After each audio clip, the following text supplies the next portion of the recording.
What's up, everybody? Jaycon here. I want to show you the install on these Bluetooth Herdio speakers that I did an install on our Kubota L3200. All right, fairly simple, nothing too crazy. What's up? Might take a bit. I'm going to walk you through how I did the install in regards to the specifications on the bolts and the drill bit and the socket that I used. I can't recall off the top of my head. I did this about a month and a half ago. It's just a little bit late. But as you can see here, these are the factory bolts that came with these speakers. I took a drill bit, drilled through, a little bit of pressure, comes with the wing nuts, ran those through, and they sit perfectly right there. When you're doing this install on this, you got to make sure you undo the speaker and remove it first once you plant these in. And then all I did, traced the speaker wire that it came with, followed the frame underneath here, you can see it right there, and then I linked up on the other side with the other Herdio speaker, right? They each come with their own wiring already connected. What I did is I followed from the inside, I followed the electrical section, right? Because this power housing harness right here runs all the way to the battery. Follow that. You can see I followed, just trace it, use some zip ties to align it. Went underneath right there, went over, came back, went underneath, and I removed this plate that's here.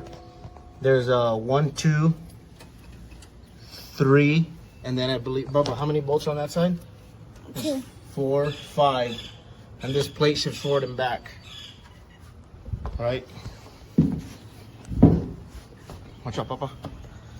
So I ran the wire under there. Once I removed this, ran the wire because the electrical line still runs there. As you can see, here's the speaker wire. These two, I had to buy extra speaker wire and I just spliced the wires. This is the additional speaker wire, about 12 bucks. I think, if I'm not mistaken, this is 8 or 16 gauge. I ran both of them because the right and the left speaker running over and under. Thanks, puppy. You're welcome, Bubba.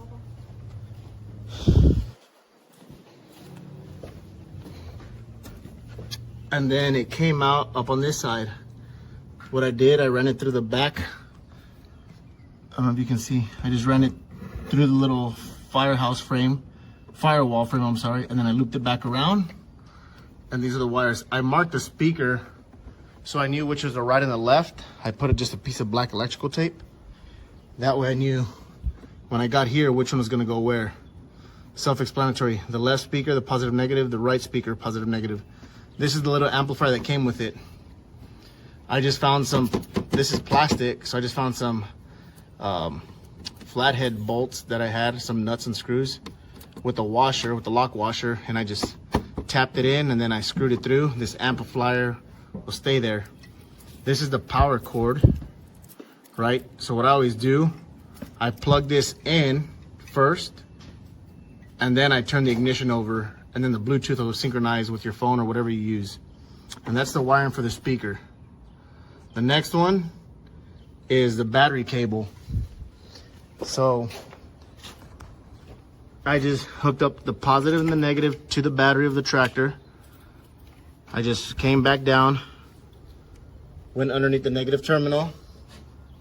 I just followed the radiator hose that already has that little port right there. It goes straight through. As you can see, here's the wire, came right out, see? It comes from the battery. Came right here, followed it up. I put some other zip ties right here so that it wouldn't be touching any other lines that are hot. And then straight through the firewall right there. You can see, here it is, where is that? Right through the firewall, right in there. And then it just comes out right here. And that's the power source. I just put a piece of metal wiring to hold it. That way I don't lose it whenever we stop or whatnot. But before you start, just plug it in and turn the ignition over and start your tractor. And you'll get good sound clarity. I'll post another video of how it sounds when the tractor's running. Highly recommend you do it, and you can't beat $60 to $80. That way, depending on how many acres you're cutting or whatever dirt you're turning over, or whatever it is you're doing with your tractor, you have some type of music to keep you afloat so you're not bored. Right, bub? The speakers work? Mm-hmm. All right, guys. Well, hopefully this helps you out. All right. Thanks. Take care. Peace.